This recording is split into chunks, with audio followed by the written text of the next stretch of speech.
नमस्कार दोस्तों, मेरा नाम है उत्कर्ष मिश्रा और आज हम लोग एक नया टॉपिक पढ़ेंगे। उस टॉपिक का जो नाम है वो है मुद्रा के आधुनिक रूप। ये मुद्रा और साख का ही एक टॉपिक है। और इस अगर पुरानी वीडियो आपने नहीं देखी है तो उसे ज़रूर देखिएगा, बहुत इंपॉर्टेंट है, समझने में आसानी रहेगी। मुद्रा के आधुनिक रूप में क्या बताया गया है? अगर हम देखें तो इसमें ये बताया गया है कि हमने देखा है कि मुद्रा एक ऐसी चीज है जो लेन देन में विनिमय का माध्यम बन सकती है, यानी लेन देन में एक विनिमय का माध्यम बन सकती है, एक सोर्स बन सकती है। अब क्या होता था, सिक्कों के चलन से पहले तरह तरह की चीजें मुद्रा के रूप में इस्तेमाल की जाती थी। यानी जब सिक्के नहीं चलते थे तब उससे पहले बहुत अलग अलग सोर्स हुआ करते थे जिसके थ्रू हम ट्रांजेक्शन्स किया करते थे। जैसे उदाहरण के लिए भारतीय अनाज और पशुओं का मुद्रा के रूप में इस्तेमाल करते थे। यानी जो भारतीय लोग हैं वो अनाज दिया करते थे और अनाज के बदले जो भी उनको चीज चाहिए होता था वो खरीद लिया करते थे। पशु दे दिया करते थे और पशु के बदले वो जो भी उनको चीज चाहिए होता था वो ले लिया करते, क्योंकि तब तो करेंसी वगैरह चलती वगैरह थी नहीं। इसके बाद सोना, चांदी और तांबे जैसे धातुओं का सिक्के का चलन हुआ। फिर धीरे धीरे कह के सोना आया, चांदी आया, और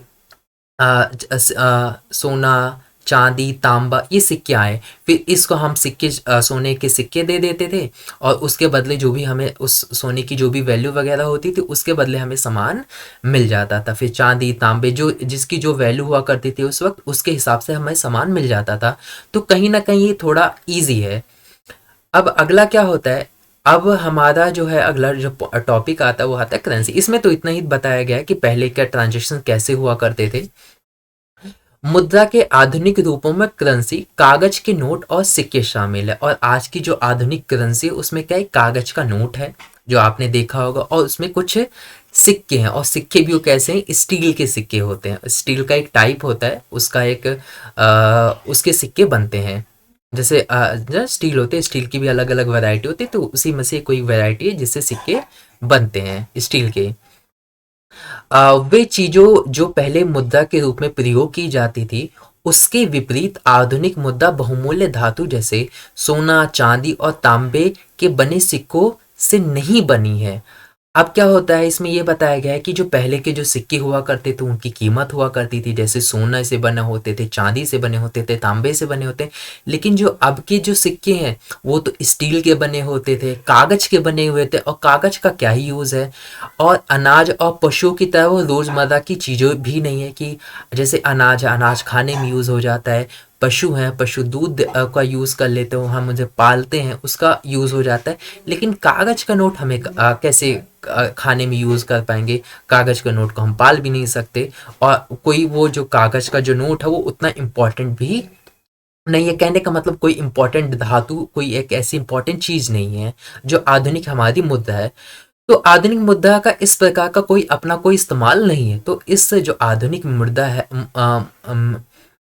मुद्रा है, उसका कोई उतना इस्तेमाल नहीं है।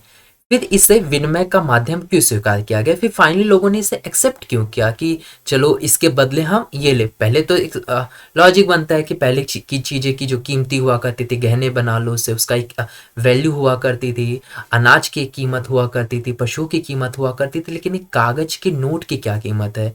और जो पहले जो आजकल के जो सिक्के बनते हैं स्टील के, उनकी क्या कीमत है? पहले सोना चांदी के की बनते थे तो उनकी तो कीमत होती थी। तो समझ में भी आता है कि लोग उसे एक्सेप्ट कर रहे हैं क्योंकि वो कीमती है, उनका कोई यूज है। लेकिन आजकल की जो करेंसी है उनका तो कोई यूज नहीं है, वो फालतू है, गीले हो गए, खराब हो गए, फट गए, खराब हो गए।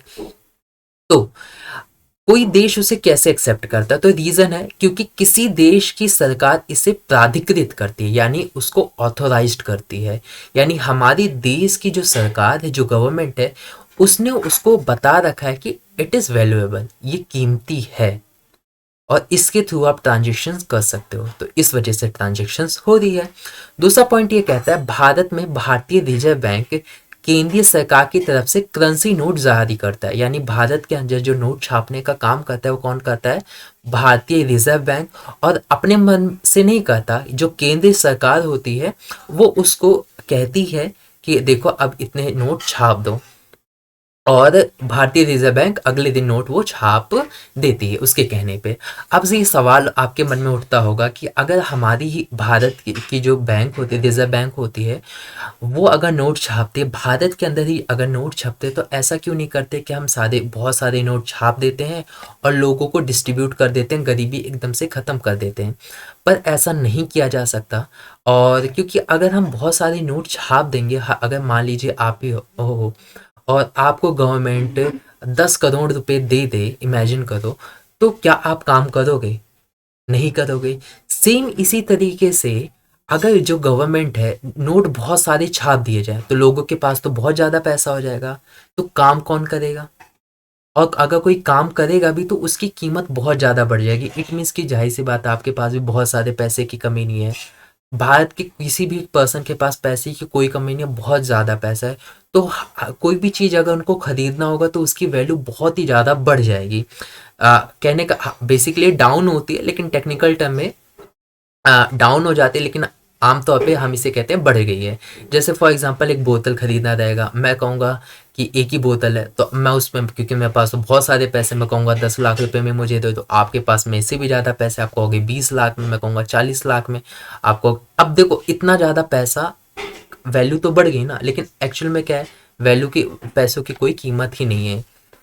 अब क्या हो जाएगा, कोई काम ही नहीं करेगा तो बहुत ज़्यादा प्रॉब्लम खड़ी हो सकती है। आपने पढ़ा भी होगा हिस्ट्री के अंदर, क्या होता था कि एक ब्रेड के टुकड़े खरीदने के लिए इतनी मार्केट में वैल्यू कम हो जाती है कि ब्रेड के टुकड़े खरीदने के लिए वो बोरी भर भर कार्ट भर भर वो लेकर जाते थे पैसे, तब जाके उनको कहीं ब्रेड का एक टुकड़ा मिलता था। तो प्रॉब्लम है। अगला इसी का टॉपिक, इसी का पॉइंट आता है, भारतीय कानून के अनुसार किसी व्यक्ति या संस्था को मुद्रा जारी करने की इजाजत नहीं है। यानी भारतीय कानून में कहा गया है कि कोई भी पर्सन है, कोई भी ऑर्गेनाइजेशन है, वो पैसों को नहीं छाप सकती, ना उनके परमिशन उनको नहीं दी गई है। रीजन ये है, पैसे अगर हर कोई छापने लग जाएगा तो काम करेगा कौन? सा भी कहेगा हमारे पास, हम तो अमीर है, तुमसे अमीर है, और अमीर लोग तो काम करेंगे नहीं। आपके पास ही करोड़ों करोड़ों रुपए, तो आप लोग भी वर्क नहीं करोगे, और हर दिन इतने छापे जा रहे हो, छापे जा रहे हो, नहीं करेगा कोई काम। तो भारत में कोई व्यक्ति कानूनी तौर पर रुपए की अदायगी को स्वीकार नहीं कर सकता, इसलिए रुपया व्यापक स्तर पर विनिमय का माध्यम स्वीकार किया गया है। दरअसल क्या होता है, अगर मैं आपको ट्रांजेक्शन्स रुपए में दूं तो भारत देश के अंदर ये प्रावधान है, रूल है कि आप उस रुपए को मना नहीं कर सकते। आप ये नहीं कह सकते कि नहीं, हम रुपए में ट्रांजेक्शन को एक्सेप्ट नहीं करेंगे, हम किसी और फॉर्म में रुपए को चाहिए। आप सरासर ये गैर कानूनी है, आप मना बिल्कुल भी नहीं कर सकते। फॉर एग्जांपल मैं ब्रेड का टुकड़ा लेने गया, ब्रेड के पैकेट्स लेने गया, और मैंने उनसे कहा कि ये लो पैसे, वो कह रहे नहीं भाई हमें पैसे नहीं चाहिए, ऐसा करो आप हमें ये डॉलर ला के दो तो हम आपको ब्रेड के पैकेट देंगे। तो ये सरासर गलत है, मैं उनके ऊपर केस भी कर सकता हूँ। वो जेल भी, इसके तो जो ऐसा नहीं मानते वो जेल भी जा सकते हैं।